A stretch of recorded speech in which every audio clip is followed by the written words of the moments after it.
చూస్తుంటే కంటికి ఎంత అందంగా కనిపిస్తుందో, తింటుంటే కూడా నోటికి అంతే అద్భుతంగా, అంతే రుచిగా ఉంటుందండి మటన్ కర్రీ. మటన్ కర్రీ వచ్చేసి కుక్కర్లో చేస్తే ఎంత మంచిగా ఉడికిపోతుందంటే చాలా మెత్తగా ఉడికిపోతుందండి. రాని వాళ్ళు ఇలా కుక్కర్లో ఒక్కసారి ట్రై చేయండి నేను చేసే విధంగా. ఫస్ట్ నూనె వేసి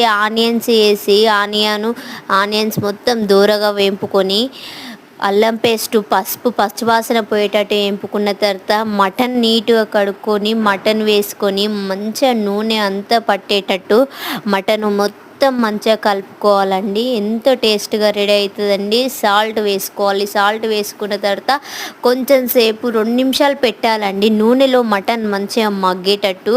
మగ్గిన తర్వాత కారం వేసుకోవాలి. కారం వేసుకున్న తర్వాత మంచిగా కలుపుకున్న తర్వాత 2 నిమిషాలు అలానే వదిలేసాక టమాటాలు వేసుకోవాలండి. టమాటాలు వేసుకున్న తర్వాత 2 నిమిషాలు వదిలేస్తే నూనెలోనే మంచిగా టమాటాలు ఉడికిపోతాయండి. ఉడికిపోయిన తర్వాత ముక్కలు మునిగేటట్టు నీళ్లు పోసుకోవాలండి. నీళ్లు పోసుకొని కుక్కర్ మూత పెట్టుకొని 3 విజిల్స్ వచ్చేదాకా వదిలేస్తే మనకి ఎంతో రుచిగా మటన్ కర్రీ ప్రిపేర్ అయిందండి. ఒక్కసారి మీరు కూడా ట్రై చేయండి please. Thank you for watching.